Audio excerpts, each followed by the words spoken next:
मेरे पति के देहांत के बाद मैं अपने इकलौते बेटे के यहाँ रहती थी। मेरी बहू का एक अलग ही रूप मुझे देखने को मिला, साथ ही बेटे का भी। दोनों के मन में क्या है मैं अच्छे से जानती हूँ। वो चाहते हैं कि मैं वृद्धाश्रम चली जाऊँ। उनके जाने के बाद मुझे यह सब देखना और सुनना पड़ेगा, इसका मुझे अंदाजा भी नहीं था।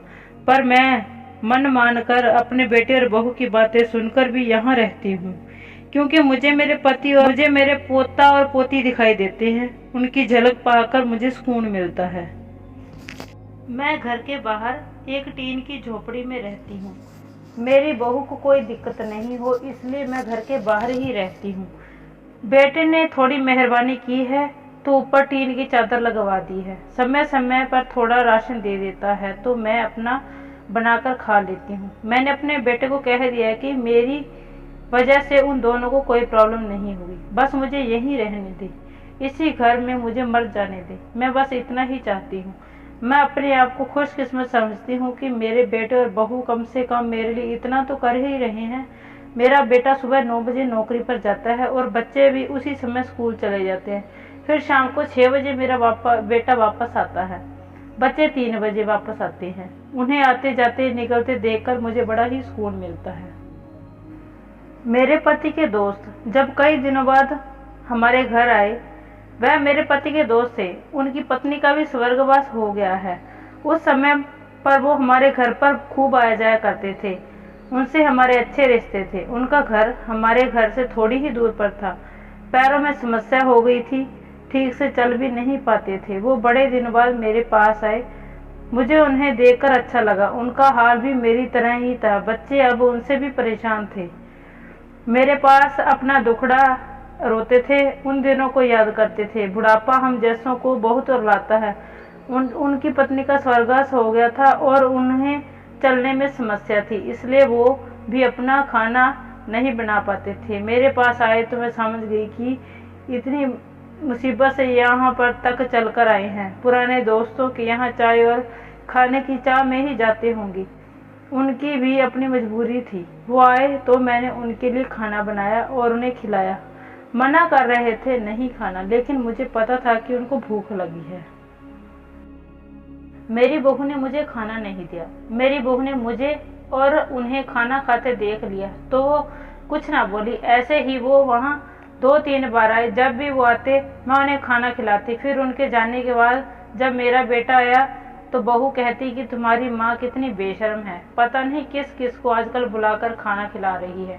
बड़ी मुश्किल से कमाया जाता है और यह लुटाने में लगी है। इनका राशन बंद करो, कुछ दिन भूखी रहेगी तो अकल टिकाने आ जाएगी। मैंने कहा कि मैं अपने हिस्से को नहीं खिलाती हूँ, तुम्हारे पिता के पुराने मित्र हैं। फिर भी बहू को उल्टा सीधा बोलना शुरू रहा। घर के बाहर रहकर उनको आज़ादी मिल रही है, पता नहीं क्या क्या करती हैं। बेटा भी बोला कि कुछ दिन भूखा ही रहने दो इन्हें। मुझे मेरे बेटे के घर के पीछे सीढ़ी के पास ले जाकर बैठा दिया।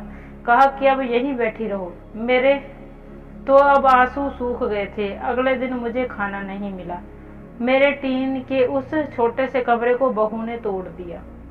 मुझे लगा कि अब मैं गलत कर रही हूँ। एक दिन पूरा भूखा रहने के बाद मैंने सोचा कि मैं गलत कर रही हूँ। अब मुझे अपने बेटे के यहाँ नहीं रहना चाहिए और शायद मेरी गलती भी है। मेरी ही परवरिश में कोई कमी रही होगी, तभी तो यह परिणाम है। अगली सुबह मैंने अपने बेटे को कहा कि मुझे वृद्धाश्रम छोड़ा, अब मैं तुम दोनों को ज्यादा परेशान नहीं करना चाहती। बहू ने कहा कि एक दिन भूखी रही तो अकल ठिकाने आ गई ना। बेटे के चेहरे पर भी अजीब सी खुशी थी। जल्दी से तैयार हो गया मुझे छोड़ने के लिए। बहू कह रही थी कि आज की छुट्टी ले लो, यही आसपास मत छोड़ाना, कहीं 3 दिन में वापस आ जाए। मैंने अपनी बहू से कहा कि बेटी चिंता मत कर, मैं अब नहीं आऊंगी। मैंने अपने पोता पोती को गले लगाया। मुझे पता था कि अब मिलना नहीं हो पाएगा। बेटे को भी चाहती थी कि एक बार जी भर के गले लगा लूं, लेकिन वो बोला चलो जल्दी करो। मैंने बहू को कहा कि बेटी अपना ध्यान रखना। मेरा बेटा मुझे छोड़ आया। वहां आकर मैंने देखा कि मेरी तरह और भी कई बुजुर्ग वहां पे वृद्धाश्रम में रहते हैं। थोड़े दिन उदास रहते हैं, फिर सत्य को स्वीकार कर लेते हैं। अब मैं यहाँ खुश हूँ, कुछ काम भी नहीं करती। मैं चाहती हूँ कि ऐसा कहूँ कि ऐसा किसी के साथ भी ना हो, लेकिन ऐसा कब किसके लिए और किसके साथ हो जाए कुछ पता नहीं सकता। लेकिन माँ बाप को ऐसे समय के लिए हमेशा तैयार रहना चाहिए। अपने बच्चों को बस पाल पोस के बड़ा कर दो, उनसे कोई उम्मीद ना रखो। तो दोस्तों, उम्मीद है आपको ये आज की कहानी पसंद आई होगी। हमें अपने माता पिता की कदर करनी चाहिए। हमें वो पालने के लिए कितना स्ट्रगल करते हैं, हमारी एजुकेशन में लगाते हैं। हम बड़े होकर उनकी इज्जत करना भूल जाते हैं। हम वो पुराने दिन भूल जाते हैं जब बचपन में माँ बाप के बिना एक मिनट भी नहीं रहते थे। तो सभी को अपने माँ बाप की सेवा करनी चाहिए। ठीक है, उम्मीद है आपको ये कहानी पसंद आई होगी। मिलते हैं किसी नई कहानी में। धन्यवाद।